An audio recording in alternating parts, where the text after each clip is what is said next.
मुजफ्फरनगर के जिला पंचायत सभागार में सोमवार को जिला प्रशासन ने सभी राजनीतिक दलों के नेताओं के साथ मतगणना को लेकर एक मीटिंग की। चुनाव ऑब्जर्वर के नेतृत्व में जिलाधिकारी चंद्रभूषण सिंह व वरिष्ठ पुलिस अधीक्षक अभिषेक यादव द्वारा आयोजित मीटिंग में जिला प्रशासन द्वारा सभी राजनीतिक दलों के लोगों को पूरी निष्पक्षता और पारदर्शिता के साथ मतगणना संपन्न कराए जाने के लिए आश्वस्त किया गया। साथ ही सभी को चेतावनी भी दी गई है कि कानून व्यवस्था के साथ किसी को भी खिलवाड़ करने की इजाजत नहीं दी जाएगी।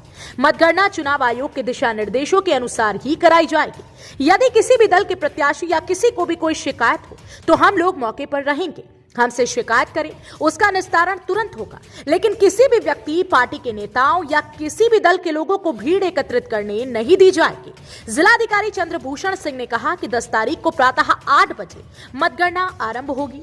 उसको लेकर कुछ राजनीतिक दलों और कुछ संगठनों द्वारा तरह तरह की भ्रांति फैलाई जा रही थी, इसलिए आवश्यक हो गया था कि सभी के साथ हमारी एक मीटिंग हो जाए। इसलिए प्रेक्षक महोदय की उपस्थिति में सभी प्रत्याशियों को बुलाया गया।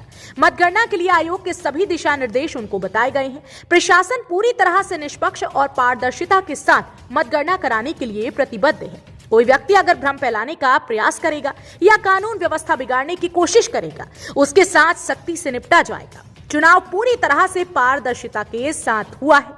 मतगणना भी इसी तरह से संपन्न होगी। वरिष्ठ पुलिस अधीक्षक अभिषेक यादव ने कहा कि 3 लेयर में हमारी व्यवस्था रहेगी। सबसे आउटर लेयर में ए गेट से एजेंट को प्रवेश कराया जाएगा। किसी प्रकार से मोबाइल, लैपटॉप, कैलकुलेटर उनके साथ नहीं आएगी। एक बार मतगणना स्थल पर आ जाते हैं तो फिर अंदर बाहर नहीं होंगे। अगर बाहर गए तो फिर अंदर नहीं आ पाएंगे। उसी तरह एक अलग गेट मतगणना कर्मियों और मीडिया कर्मियों के लिए रखा गया है। जिसके पास पहचान पत्र होगा वही आ पाएगा। उस दिन शहर के प्रमुख चौराहों पर बैरियर लगाकर पुलिस फोर्स मौजूद रहेगा।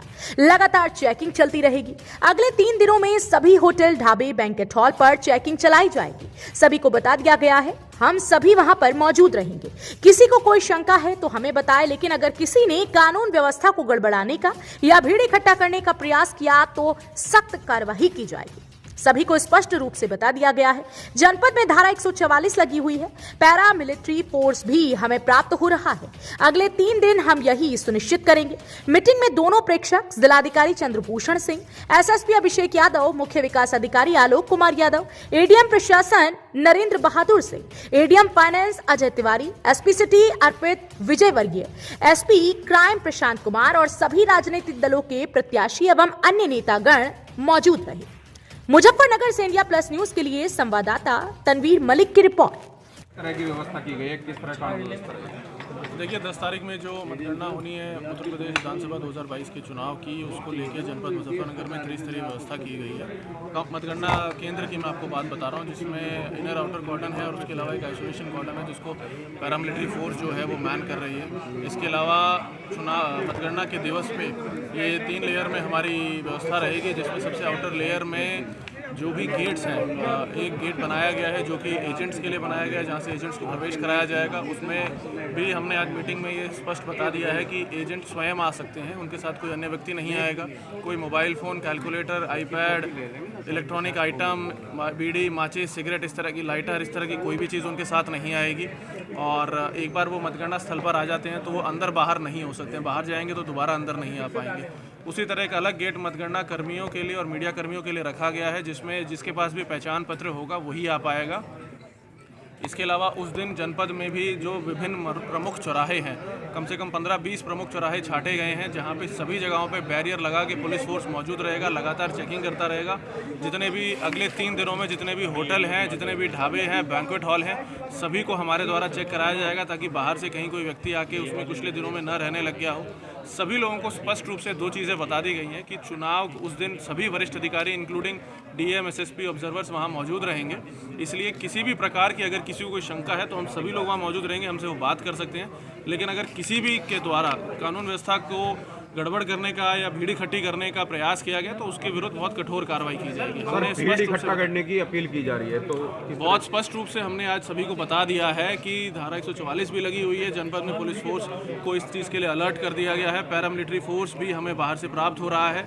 लगातार हम लोग अगले 3 दिन तक यही चीज़ सुनिश्चित करेंगे सभी को स्पष्ट रूप से बता दिया गया है, कोई भी समस्या हो पुलिस और प्रशासन लगातार मौजूद है। मतगणना को लेके मतगणना के दिन किसी प्रकार की कोई आशंका है, सभी वरिष्ठ अधिकारी वहां मौजूद रहेंगे, अपनी बात रखें, जो पूछना चाहें पूछें, डिस्क्रिपेंसी है उसको क्लियर कर दिया जाएगा, कोई इशू आएगा उसको क्लियर कर दिया जाएगा, लेकिन अगर कोई भी प्रयास करेगा तो उसके विरुद्ध कार्रवाई होगी। ठीक है सर। 9 और 10 तारीख को किसान भी आ रहे हैं ट्रैक्टरों लेकर। देखिए, मैंने स्पष्ट रूप से आपको बता दिया है कि जनपद में कानून व्यवस्था की व्यवस्था को संपूर्ण रूप से सकुशल बनाए रखा जाएगा और सभी को हमने स्पष्ट रूप से बता दिया है। अगर कोई समस्या है तो वो रहे, मतगणना एजेंट या कैंडिडेट्स को मतगणना स्थल पे अलाउड है। इसके अलावा अन्य कोई भी अगर ऐसा कोई प्रयास करता है किसी प्रकार से प्रशासन पे और क्या कहते हैं कानून क्या कहते हैं मतगणना की जो पूरे प्रोसेस है उसको कोई प्रेशराइज करने का, दबाव डालने का या गलत काम करने का प्रयास करता है तो इसको तत्काल प्रभाव से आचार संहिता लगी हुई है, आचार संहिता का उल्लंघन माना जाएगा और उसके विरुद्ध कार्रवाई भी की जाएगी। और ये भी माना जाएगा कि जो भारत का लोकतांत्रिक प्रोसेस है, जो हमारा एक क्या कहते हैं डेमोक्रेटिक प्रोसेस है, उसमें विघ्न डाल के जानबूझ के प्रेशर के तहत कोई काम करने का प्रयास कर रहा है। क्योंकि ये केवल एक ज़िले में नहीं, पूरे उत्तर प्रदेश में उस दिन मतगणना होनी है, सभी जगहों पे मतगणना होनी है और अगर इसमें किसी प्रकार से कोई भीड़ इकट्ठा करके दबाव डालने का प्रयास करता है तो ये माना जाएगा स्पष्ट रूप से कि वो भारत के लोकतांत्रिक प्रयास के क्या कहते हैं प्रोसेस के विरुद्ध कार्रवाई कर रहा है और पूरी डेमोक्रेसी के विरुद्ध कार्रवाई कर रहा है। Thank you. आज सारे प्रत्याशियों को हम लोगों ने बुलाया था। 10 तारीख को प्रातः 8 बजे मतगणना शुरू होगी, तो मतगणना की जो सारी प्रक्रिया है, जो आयोग के आदेश निर्देश हैं, उसके बारे में अवगत कराया गया और तरह तरह की जो भ्रांतियां उनके दिमाग में थी उन भ्रांतियों को दूर करने का प्रयास किया। सर, कहा जा रहा है मतगणना से पहले कि 50,000 से अधिक लोग नहीं, उसी सब के लिए इनको बुलाया गया था कि भाई इस तरह का कोई प्रयास ना करे, क्योंकि जो भी सारी प्रक्रिया है वो आयोग के आदेश निर्देश के क्रम में हो रही है। प्रेक्षक गण यहाँ मौजूद हैं, वो खुद सारी प्रक्रिया को वहाँ पे देखेंगे और सारी प्रक्रिया जो है, जो जितना भी वोट पड़ा है सारे प्रत्याशियों को हम लोगों ने बूथ वाइज दे दिया है, तो कहीं कोई भ्रम की स्थिति नहीं है। एक फुल प्रूफ सिस्टम है, एक ज़बरदस्ती का भ्रम फैलाने का प्रयास हो रहा है और उसी के लिए आपके माध्यम से अपील है कि आप भी अपने चैनल में इस चीज़ को दिखा दें कि चुनाव की प्रक्रिया जो है बिल्कुल निष्पक्ष और शांतिपूर्वक और आयोग के आदेश निर्देश के क्रम। सर, टिकैत साहब द्वारा कहा गया है किसान। अब देखो यार, हम किसी का नाम नहीं ले रहे हैं, आप अपना किसी से पूछिए। मेरा काम है जनरल लॉ एंड ऑर्डर की बात करना, वो हमने स्पष्ट कर दिया कि कोई व्यक्ति यहाँ पे क्या करने आएगा। जब एजेंट को अलाउ है, वहाँ पे हर पार्टी का एजेंट बना हुआ है, वो एरिया सील रहेगा, तो वहाँ पे कोई आदमी आकर के दबाव बनाने का प्रयास करेगा तो सख्ती से कार्रवाई होगी। किस तरह कार्रवाई? नहीं, कार्रवाई क्या, कोई आएगा ही नहीं, हमारे नहीं देंगे किसी को। हमने पहले बता दिया, स्पष्ट कर दिया कि कोई किसी को आने की जरूरत नहीं है। लोगों ने कहा, मेरी बात हुई लोगों से, तो लोगों ने कहा कि साहब निष्पक्ष होना चाहिए, तो मैंने कहा निष्पक्ष काम हम खुद ही कर रहे हैं, सरकार शासन भी और ये क्या कहते हैं आयोग भी चाह रहा है निष्पक्ष हो। जब सारी चीज़ निष्पक्ष हो रही तो आप क्या जरूरत है उसमें अड़ंगा लगाने की। Thank you. India plus news, सिर्फ वही जो सही।